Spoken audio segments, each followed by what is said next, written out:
Welcome to the Driven Agenda podcast, where raw journeys drive ambition and reveal the fuel behind people's success. I'm Shannon Sagan, a personal injury lawyer, entrepreneur, and founder of the Dashcam Lawyer.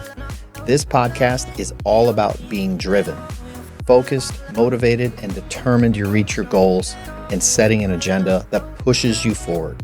We bring you insights from top players in business, sports, real estate, investing, health, and more.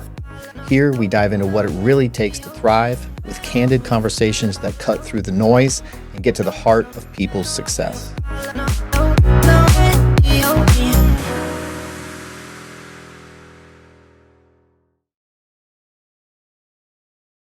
All right, welcome to the Driven Agenda podcast. And my next guests are Joy, aka Mom, and Gloria McAllister, aka my top paralegal. But we're not here really to talk about law because we all know law is boring, and that's why I have this podcast, interviews about everything other than law. We might do that down the road. There'll be some aspects of law that we're going to talk about, but I want to talk about leadership because with both of your history, you guys have an extensive amount of leadership and have been very successful as leaders in not only this career that you're in, but your former careers. So anyway, as far as Joy is concerned, she was in real estate for probably over 4 decades. 40 years, 42 years. Moved up the ladder, but ironically never sold homes. She was always a manager or a manager's manager. And Gloria, interesting how I found her. We were co-members in leadership, Belle Glade. And out of nowhere, I get this random email from her saying, we used to go to law school. I wanted to be a lawyer many years ago. And now I want to work at a law firm. And I was like, what a weird email to get. And I kind of blew her off for a couple weeks because I'm like, is she really serious? And thought about it. We had a couple emails back and forth, picked her up. And boy, did I waste my time, not hiring her even weeks sooner. She really has been the best paralegal that I've ever had. In many ways, best team member. And so we'll get into all of that. But briefly, Joy, when did your real estate career start and how? 1980. We had moved from Florida with 2 small children. And I was going to be a stay-at-home mom. And financially, with our business, I realized I had to go back to work. And when I looked at realtors, it appeared that I could work my job around my children. So I got in. So I did sell for a little bit. I realized early on that wasn't what I was going to be successful at. I wanted something steady. So sold for a few years and co-managed, managed the office for 2 guys. And probably 10 years in, got a call from someone asking if I ever thought about being a manager and if I ever thought about leaving these 2 guys that were good to me.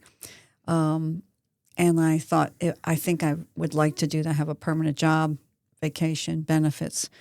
So I switched over to management, did that for several years. I was known as the girl who could bring an office that was in the whole successful. I enjoyed that challenge. I came to a company in 2006, and I oversaw their family of services, mortgage, title, and insurance, and we were successful of that, and I enjoyed that. So I like the real estate career. I think I get bored, and I needed just changes. I was fortunate enough that the president of the Kai's company asked me to oversee Illustrated Properties when we purchased them. Oh my goodness, I think 2016, and I went over there and found that I enjoyed the leadership. Since I had sold for a few years, I did have knowledge for associates when they came on board to tell them how I felt you could be successful. And Gloria, give us a general overview of kind of your careers. Okay. Most of my career I consider myself an educator. It's always been the draw for my life. And from the time I was 4, playing school at home, that was really all that drove me forward. But law had always been in the back of my mind from about age 12 up. And I had the opportunity when I was living in Nashville to, Nashville has the oldest evening law school in the country. And so you could go to law school full time at night, and you paid on a month-to-month basis. So you didn't run out your finances all at one time. So I was able to teach during the day, work with blind and visually handicapped children, and then to go to law school at night. But my friends were smart enough to say to me, Gloria, you always talk about teaching, but you never talk about law. What is it that you want to do? And definitely education is where I needed to be. So I went back to get my doctorate at the University of Texas at Austin, and became a teacher trainer, and moved up from there into monitoring school districts for compliance with special ed law in New York State. So my law background very much helped me with that job and helped me to understand the laws. And a lot of what you need is, you know what the law is. Now you need to know how are the options to comply with the law, but still work as fluidly around it as you can. So I felt like I was a real asset to my school districts. I had over 103 school districts and 54 private schools that I monitored, along with helping out in other aspects. And from there, one of my school districts had a lawsuit filed against it for special ed noncompliance. And they pulled me out of state ed to help them with that situation. So it took us 9 years, but we got out of court. And so that was a really good thing. I continued to become then an elementary principal, eventually a secondary principal, and have taught at the college level all of my career because, again, my field of visual impairment and blindness, there's not a lot of people at the doctoral level in that field. And so I've had that opportunity. And when I came to Florida to help start charter schools, I was involved in emergency management also. So that's still one of my loves. And I do teach now for Nova Southeastern University in emergency management and disaster response. And so I think education is a gift that we give ourselves, and that you can continue to grow and learn every day of your life. And if you don't, it's really on you. It's your responsibility. And I love what education brings to me. And I love the challenges that each of my leadership roles has brought to me to allow me to continue to grow while being an asset to others. Awesome. So, Joy, I know you did sell some homes in the beginning, but what is it that made you want to work in a field where people, the way they make money is selling homes, but you're going to just manage them instead? And then how do you earn those people's respect if you're not selling homes? What I found was a lot of people around me, didn't take their job seriously. And no matter what job I've had since, I was babysitting at the age of 10, I always took it responsibly and always made sure I did a great job.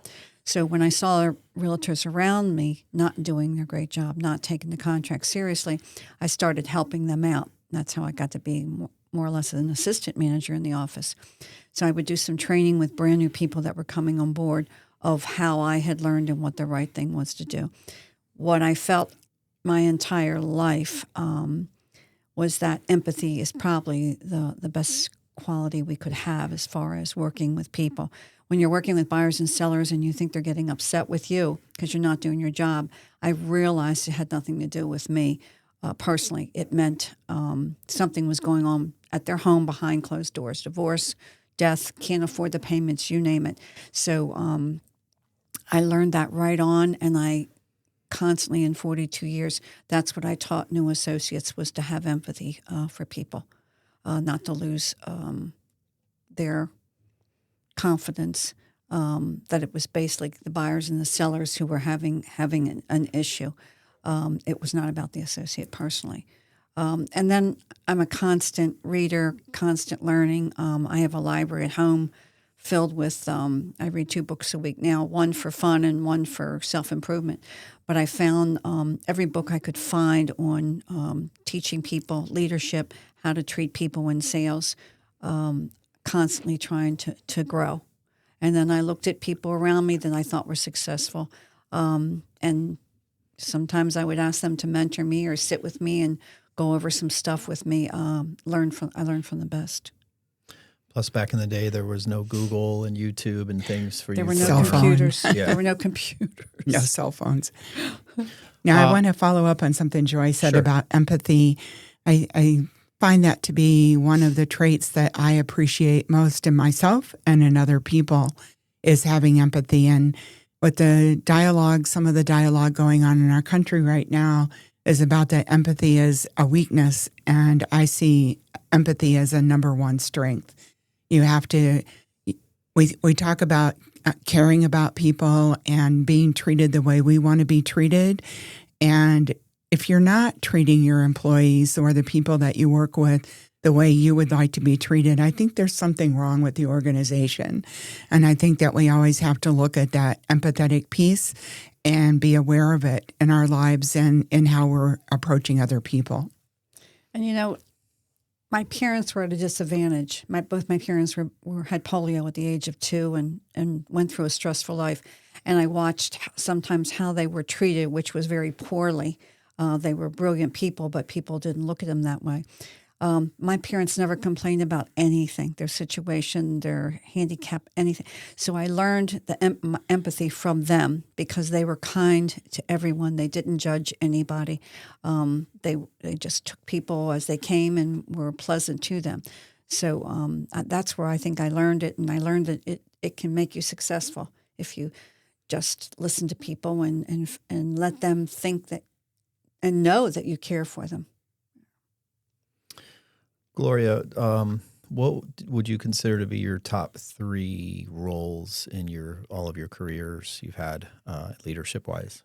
Probably one that's right up there at the top is teacher trainer or university professor. I've done that for most of my career, and I'm still teaching online courses in emergency management. So I find that educator role in me has still been able to exist parallel to other aspects of my life. So I'm always a teacher first. I think that's number one.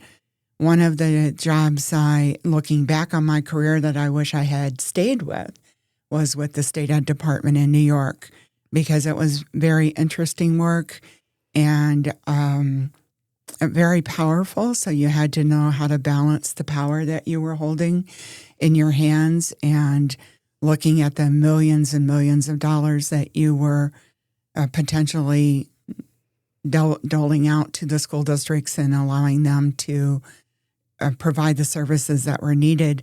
So it was a very powerful position, and I don't think you can let that go to your head.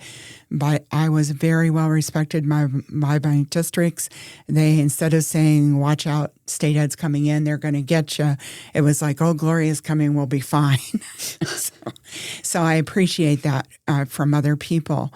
And then I've also been able to pursue other interests that I have as far as not just teaching or, I'm working as a school administrator, because I have worked as a principal at different levels. And in a district office I've worked in the classroom, a lot of different things. I am able to pursue my avocations in music, and I really appreciate the opportunity to express that gift that I think I have. Joy, there were times where when you were managing offices, various competitors would come and steal you so you could run other offices. But then there was a time where you end up being a manager of the managers. So why did you decide to take on that role of basically taking on hundreds of managing positions and overseeing them versus just having a nice, office that's very successful and having a nice, comfortable job? I didn't choose to oversee the company. I was very fortunate that the president of the company came and said to me, "This is what I would like you to do." I thought it was a challenge. I was like, I hope I can do this job to myself. But I thought that if he had that much confidence in me, and he'd been a great mentor, that I would be able to do that. And again, as most people who know me personally, I'm very hyper. My sister says I get more done in 24 hours than most people get done in 2 days. So I like the challenge. I worked very hard at it, and because of his belief in me, I thought maybe this is God's way of saying you need to change, you need to up it a little bit. And so that's why I took the position on, and I ended up loving it. How many people did you manage in the end before you retired? How many managers were there? There were 22 managers. I had a staff of 12. I oversaw mortgage, title, and insurance, and we had about 700 to 800 associates in that company. In both companies? In just the one company that I oversaw. Okay. Yeah. I want to ask both of you this. What are some of the top strategies you've used as a leader that you found worked? What are the ones that maybe you've used that probably did not work? I think treating people the way that you would want to be treated is probably one of my number ones. I'm not the kind of manager that is dogmatic. It's not my way or the highway. And I think that I learn more by listening to what others are thinking about that, and especially my employees. If they've got ideas about how a program can run better or something can be done more efficiently or whatever, it's important to listen to their ideas rather than saying, I'm the leader, I have the answer to the question. And so, and just being dismissive of the employees. So I think that's one of the things that's helped me be really strong, is listening to others and respecting their opinions, and maybe not always agreeing with them, but at least being able to have the dialogue. But as a leader, I'm not afraid to make that final decision and live with the consequences of it. So I think that those are some powerful tools. I found that people, if I listen to people, they liked telling me things. They like tell me about their personal life or if they were struggling. So if I saw an associate that I felt was struggling, or I had an associate one time that everybody just said was just being mean and short with everybody. So I called her in and sat and talked to her, and how's your business and this and that. And I said, is there anything I need to know? Is there anything I can help you with? And this was a very strong person, but she broke down and she was having problems at home, and we just sat and strategized. But I think listening to people, my daughter once said to me, sometimes when I call you, I don't want you to offer me advice. I just want you to listen. So that's my number one, is I do listen to people, and I'm very fortunate that I can see when they're struggling, and they're easy to they open up to me. Sometimes I wish they wouldn't, because when someone says, I have something to tell you, but it's a secret, I don't like to keep secrets. I'm very good at keeping them. It's just that I'm like, oh, I wish you hadn't told me that, So that helped me a lot, is being kind and just listening to people. Yeah, I tend to sometimes even, for myself, if I'm in one of those darker places, I may tend to be short with other people, but I've again learned over time, you have to put that aside when you're dealing with them. They don't want to hear about your problems. They don't want to hear what's going on in your life. They want to maybe share what's going on in theirs. But my husband taught me a very valuable lesson that I try to reflect every single day, and that is to give back to others what you would want them to give back to you. So especially now in this field where you're dealing with a lot of people who are very frustrated, then if you can just step back and say, I appreciate what you're feeling, I appreciate how you're helping me, those kinds of things to validate that their jobs are important and that they're providing valuable information to me. So maybe it's not exactly what I needed, but it is kind of exactly what they needed.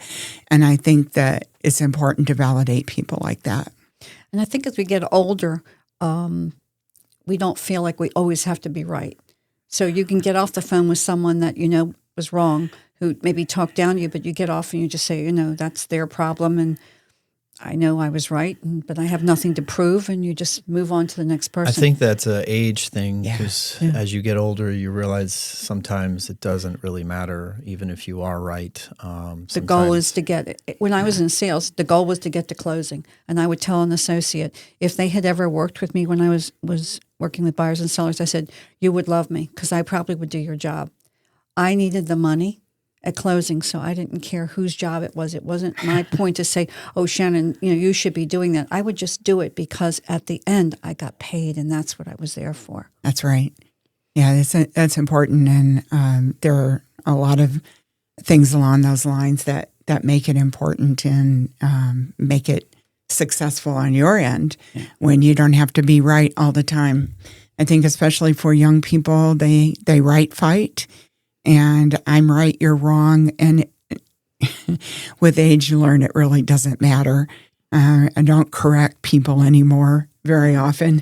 It's just not important. If they're misinformed, that's not my issue. There's many times where you can be proven you're right, but it doesn't mean that you need to fight about it if it's overall not an actual reason to be right. You know what I mean? Yeah.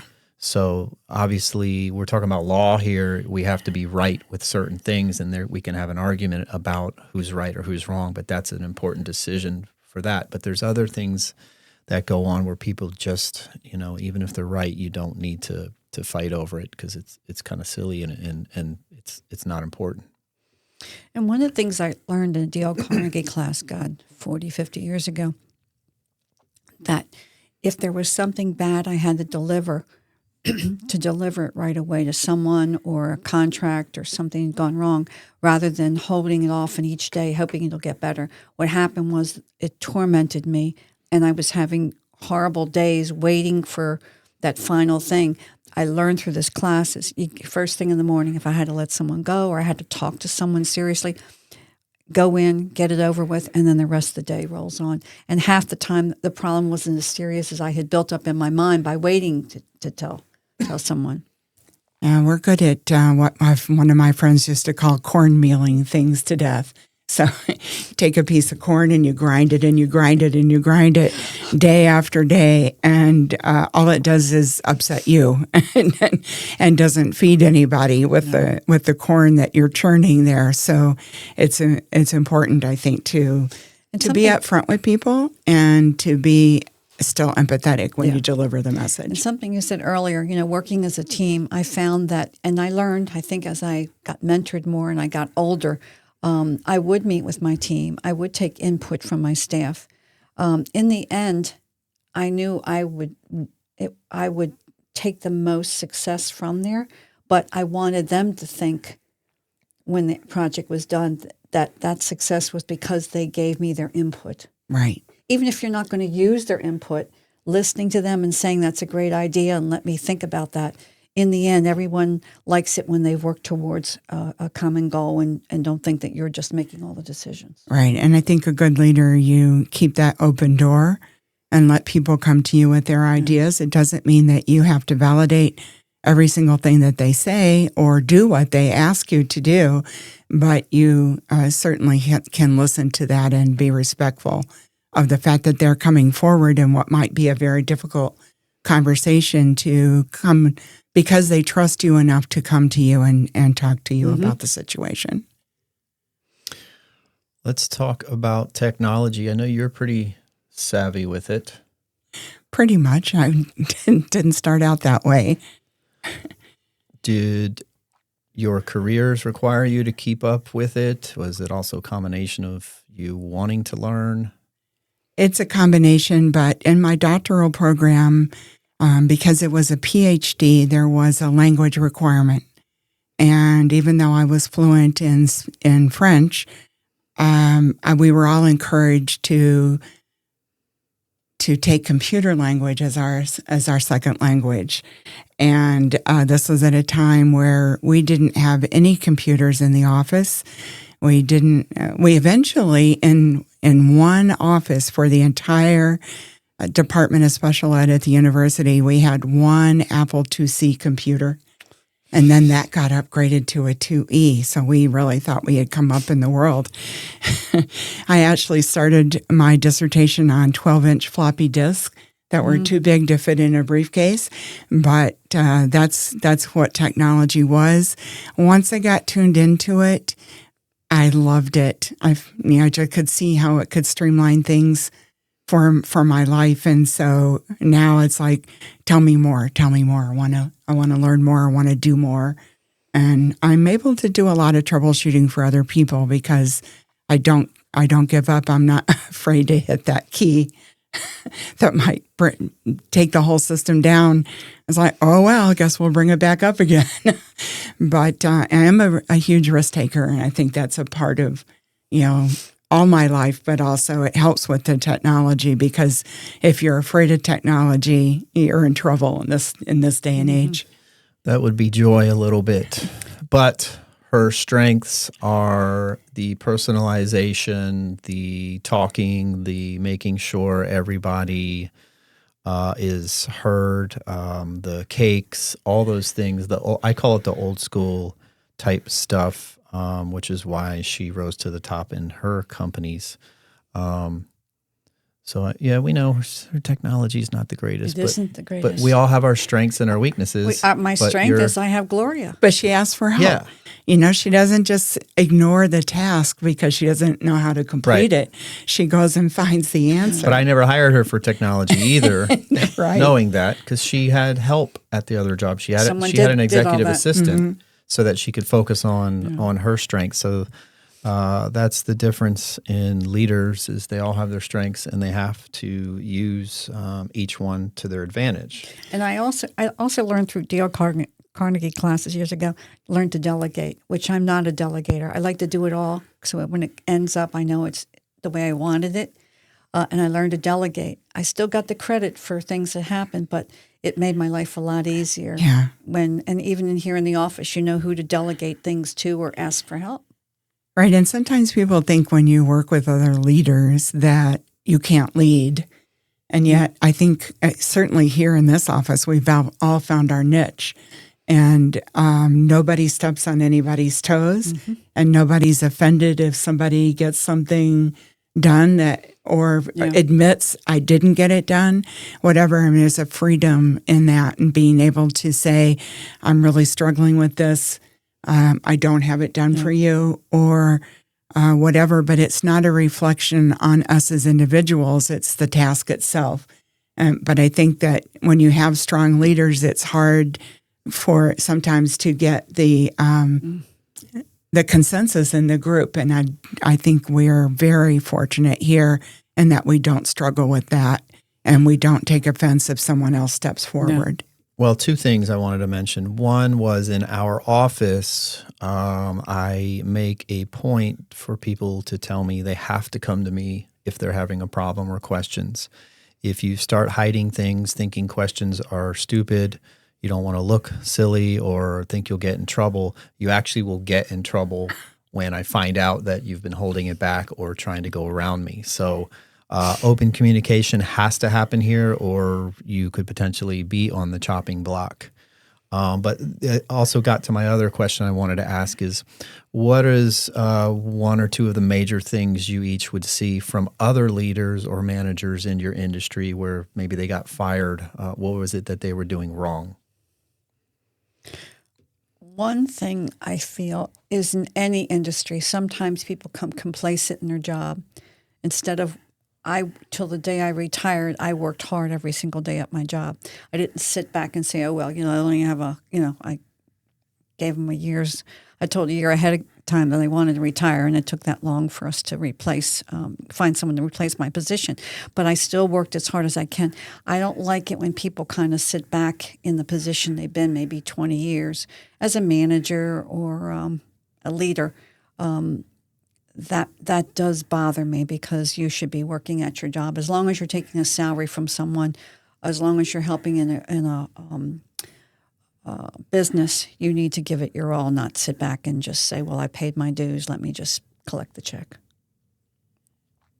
Yeah, I think that's an important fact, and I think that's one of the reasons we're facing such turmoil in government right now, is that there's a perception, which may not and probably is not accurate, that a lot of people are sitting at jobs not doing much of anything there. And here, Joy will tell you I seldom leave my chair, but it's not because I don't want to go somewhere else or do something else. It's because I'm really motivated by the work. And so I sit there and do that. There is the argument, though, that the younger generation is not as motivated, as dedicated. No, as they don't hardworking. seem to be. I think everyone tends to agree with that, and there might be some young people who disagree. I would imagine they would be the ones that are hardworking, but I've seen more and more younger generation people want to become entrepreneurs and want to own their own business and want to be rich and famous, but they're still living in their parents' home, which is nothing wrong with it, but you see how you can't accomplish those things if you're not out there trying to get it, trying to figure things out. I see that in customer service. When I'm in stores and they're young people, don't say hello, thank you, just look at you. Yeah, watching their phone. It just amazes me, and that's disappointing. And maybe my parents' generation felt the same thing about, when I was growing up, that we weren't as respectful. But there are some companies, food companies, that I always rave about, where you go in, the young people say hello and this and that. And I said the owner of that business has taught them, there are 50 other people waiting for your job at the door if you don't do it right. Yeah, Chick-fil-A, they've got that brand down. It's my pleasure. It's my pleasure to serve you. Yeah. And you hear that from every one of their employees there. I think, advice that I would give, or where I see a weakness in leaders and people who want to move up in the world, I believe you have to at some point be a risk taker. You can't just sit back and let the world pass you by. If you want to go to New York City for vacation, then make it happen. Don't just sit around saying, oh, gee, I wish I could go to New York, or I wish I could go to, Antarctica. If that's what you want to do it. Make it happen. Yeah, put it on a vision board, say it to yourself, What am I start going to saving. do to get there? There's never going to be the right time. Right. So if you're waiting for the right moment, life will pass you by. And when you get to my age, I can honestly say I have no regrets. And there's nothing I would. Yes, I've had trials and tribulations along the way but I'm not. I don't dwell on those things. I'm an optimist. I move forward always. I'm always moving forward. My glass is always half full. It's never half empty. And and my mother used to say, I don't know how you can forgive those people for the way they treat you. It's like, it's a choice you make. You either move on or you sit around being bitter and holding grudges against people. And I do not have time for that in my life. And they say when you forgive someone else, it's not a matter of them. It's you've taken that pressure off of you yourself, struggling.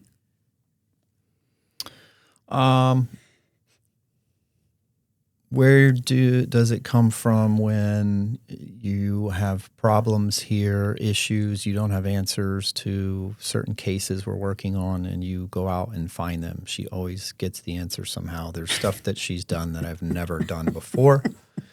What is that? Because there are people who will go to a certain point and then just say they don't have an answer or you can't find it. But I noticed with you take things to the next, like with a certain case we're working on, we can't find our client right now.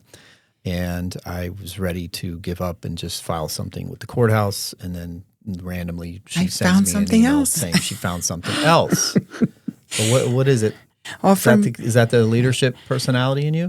It is, but it's also, I pretty much see life as a game. And I want curiosity. I want to play the game. And so if you put a challenge in my path, that's like, all right, this is candy now. I'm going to go for it. So that's something that really drives me forward, to give me something that's unsolvable, and I will find the solution somewhere along the way. It's true. The workaround. And Joy, a few of you out there that don't know, she makes this pistachio cake, and she's made it for me for years. So we haven't, my sister and all of us never really appreciated it that much because we had seen it all the time. But about 8 years ago, I started having her give them to referral sources for holidays, just as an extra touch. And it started with like 6 or 7, and then the next year word of mouth got out, and then it started increasing. And then this past Christmas, I said, "Do you think you can do 28?" "Sure, no problem." She never says no. So over a period of a few weeks, and this was after she had already planned our grand opening where we moved in the new office. Then she went straight to making 28 cakes, and now we've had such high demand. I get more texts from these cakes than I do anything that any kind of thank you for my referral sources, family, friends. Then now we're just doing a monthly, just kind of surprising people. So things like that, where I was teasing about her and technology. It doesn't matter. I don't give a shit about her lack of technology, because something as little as a cake that I've taken advantage of for years and haven't appreciated is now one of our biggest kind of marketing things that we do, and people are eager to look for. So you see the differences in these two ladies, and you see the similarities, but I think the common theme here is empathy and listening to your team members and the people, not necessarily below you, but the people who you're responsible for. And I can say that I try to do that as good of a job as I can, but I forget all the time. I'm buried in worrying about finances, worrying about bringing in cases, worrying about practicing law. But I have spent years doing coaching and spending some time making sure I focus on the team and reducing turnover as much as possible, because you get caught up in it, and it's not like you don't care. At least for me, it's not like I don't care about anyone that's ever worked for me, but I remember that there's times where maybe I hadn't done lunch with them in forever, and I never sat down and talked to them about their lives and get to know them. And it wasn't for lack of interest. It was just busy. But now I've changed it around. I have so many more things I could be doing better. But we have our morning meetings. We have our Tuesday meeting, which is really in-depth and personal. We're doing multiple lunches a month, in and out of the office, birthdays, anniversaries, holidays. So trying to do that. And as a leader, those are the things that people should be doing. You need to be in tune with your team. You need to be aware of when they're having problems, whether it's professionally or personally. And you can't just crack the whip, because that doesn't necessarily work. And I can tell you, I've kept more employees, even though I'm a small firm and I pay less than a lot of the bigger than all the bigger firms. But I provide more personal benefits, empathy type benefits, appreciation type benefits, more vacation days, things like that. And that's what keeps us from having at least a lower turnover in our industry, because law is extremely boring and it's extremely brutal, especially some of these lawyers and bosses can be really tough. So it's always in the back of my mind that I have to make sure to take care of my team for many, many obvious reasons. And a lot of the things that I've learned are from these ladies here who have each managed thousands of people in their lives and have done that role, been there, done it, and pretty much seen it all. Can I just say one last thing? Sure. Simon Cowell, in an interview one time, said that when he was young, his dad said that everyone has a little note on their forehead that says, "Make me feel important." And Simon Cowell said he made it look like he's tough in business, but he does care for people and listens and is empathetic. And I took that also. I'm like, everybody wants to feel important no matter what their job is or no matter what they do. And one of the things that Shannon does is every Friday he sends a weekly highlights, and he highlights everyone in our team, technology, you name it. We have a lot of outside people that are helping us. And I was commenting to his wife a few weeks ago that it's so encouraging when I see that on Fridays, even if I haven't worked that hard, I think I've worked that hard, that he's found something that each one of us has done. And she kind of looked at me and she goes, he does that? I said, yeah, he does. And I felt bad because I'm like, I'm surprised he hasn't shared that with her, that, this is what I'm trying to do. But that's leadership to me. The fact that every week you find something important to thank us for. So, Well, a lot of that has to do with taking coaching, and the Atticus, the Crisps, the coaches that I had and currently have. Wasn't doing that until 2018. So that's an important aspect that they teach you. And again, I'm not perfect, but I'm still learning and trying to perfect that. So, but anyway, I appreciate your time. And this was fun, and I've been wanting to do this for a while. And Joy had all these notes, thinking we were going to talk about law. Like, she said she watched my podcast, but if she did in the past, she would know I say all the time, we're not talking about law. It's boring. People don't like law. Maybe we will down the road, but for now, I have too many more interesting people than lawyers. She tells me last night she's got all these notes written down about how I do this and how we do this. And I'm like, we're not talking about that. And I don't tell anyone the questions. No one before you guys knows what I'm going to talk about. I want it to be off the cuff like it is here. So if anyone has questions for these ladies who 40 years of running real estate companies and managing people who are now in her role, and who will tell you, dozens of people will tell you that she was their mentor. Same with Gloria. She's got, hundreds and hundreds, if not thousands of people she's managed. And me, I haven't had as many as they have, but I spend a lot of time and a lot of money learning how to be the best leader that I can. And I know I have a long way to go, but I also see that I've come a long way. So if anyone has questions about leadership, we all are available to you to give you what we've learned, especially as we get older, the more we learn. Anyway, thank you, ladies, for your time, and it's been fun. Yes. It was fun. I can throw my notes away now. Yeah, there you go.